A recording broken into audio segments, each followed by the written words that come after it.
ድልን እንዲህ ነው መጠቀም። ሚካኤል አርቴታ ዛሬ ድሉን ተጠቅሟል። በቃ ያገኘውን አጋጣሚ ተጠቀመ ማለት ነው። ስለዚህ ይህ ትልቅ ደስታ ነው ለሚካኤል አርቴታ እና ለደጋፊዎቹ። የሚገርም ጨዋታ፣ የሚገርም ሃትሪክ፣ የሚገርም ኤዜን የቶማስ ፍራንክ ንግግር አፉን ያስያዘ አፍህን ያዘ ኤዜን ነኝ የሚል መልእክት ያስተላለፈ። ዶሮዋን እንደዚህ አድርገው እንደዚህ ተኩሰው ነው ብትንትን ፍርስርስ ያደረጓት። ዛሬ ግን ደግሞ አንድ የማይረሳ ስህተት የተሰራ ስህተት አለ።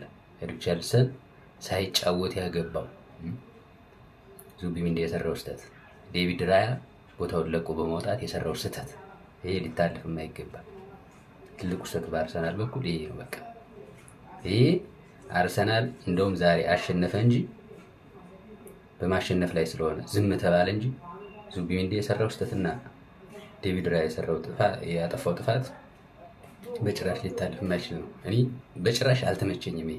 እዚህ ጋር በጣም ተበሳጭቻለሁ። ሆነን ለመናገር አንዳንድ ጎል የሚያስጠላ ስራ፣ የሚያስጠላ ስህተት። ብዙ ጊዜ ራያ የሚቀብጠው ነገር አለ እማይተኛ። ቆይ እንዴ መረቡን ጥሎ መሄድ ምን አስፈልገው? አይተኛም እንዴ? እዛ ከፈልገ ተኝቶ አይጠብቅም እንዴ? እንዲህ አይነት ኑ ጎል አግቡብኝ እንኩ እንዲህ አይነት ግብዣ መጋበዝ ምን ይሉታል? አሁን በእናታችሁ የሚገርም እኮ ነው።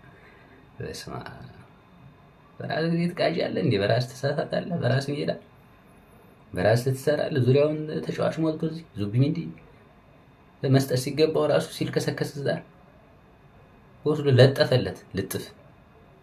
በጣም ነው ያናደረኝ። ሁለታቸው በጣም ነው ያበሳጨኝ። ከዛ ውጭ ሌሎቹ የሚገርሙ ነበሩ። የሚገርሙ ሂንካፒ፣ ሚካኤል ሜሪኖ፣ ትሮሳርድ፣ ኤዜ